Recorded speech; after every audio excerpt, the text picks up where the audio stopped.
Dans les derniers jours de décembre, la tradition japonaise de préparer des mochi, que l'on appelle aussi omochi, et les consommer ensuite pour le nouvel an.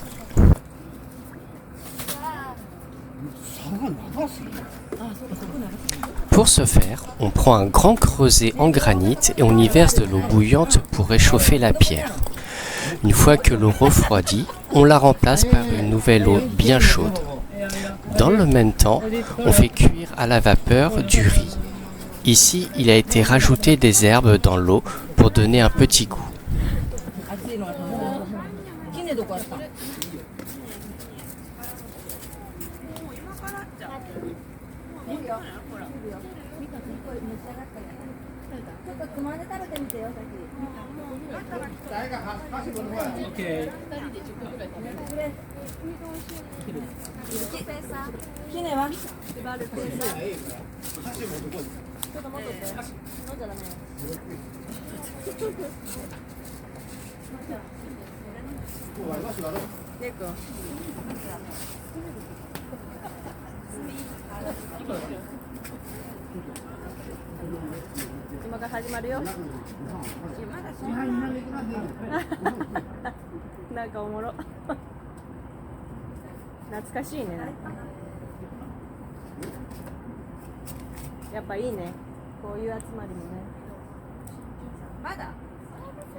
Elle a dit il faut attendre 5 minutes.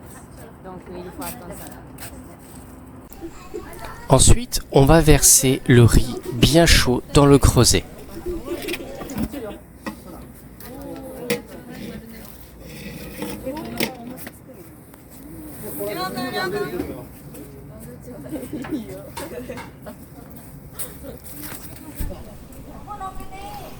Avec un grand maillet, on va écraser le riz pour commencer à faire une pâte.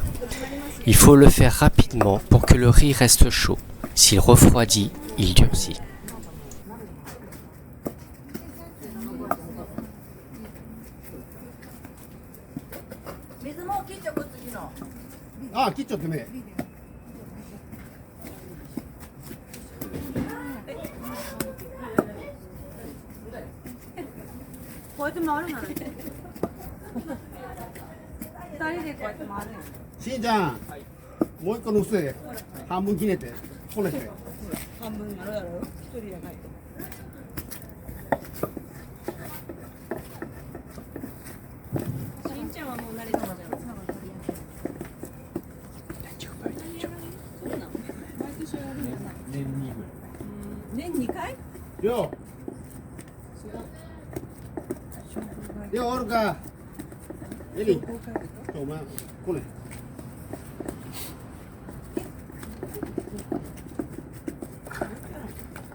Pour manipuler la pâte, que ce soit ici avec les mains ou la spatule, on plonge les instruments dans de l'eau froide, comme les maillets de temps en temps, pour éviter que ça agglomère au matériau.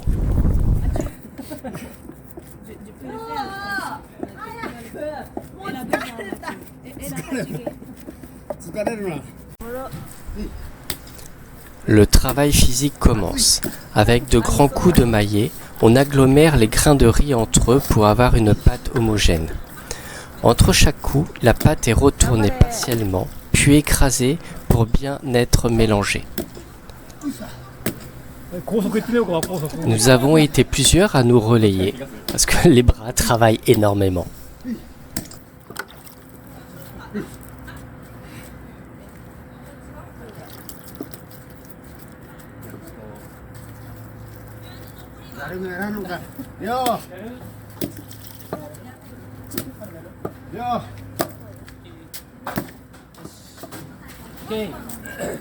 La prochaine fois, toi. Oui. ここ腕よ。ここ。ここ。はい。はい。ただ筋トレよりはい。はい。はい。 Ensuite, on va faire des petits boudins. qui vont être mis dans de la farine de riz. Puis on fait des boules pour pouvoir faire les mochi. Ils peuvent être mis aussi là dans le kinako, une poudre très agréable. Ça sera bien mélangé pour que ça soit homogène. Ou alors simplement avec de la farine de riz. Il peut être mis également là. C'est un mélange de soja et de daikon, un radis blanc.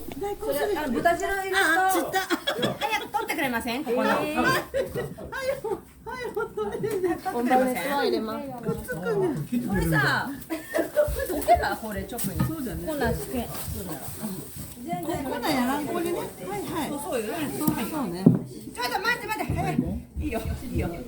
Pendant ce temps, une deuxième tournée de riz est en train de cuire et le creuset est en train d'être chauffé de nouveau.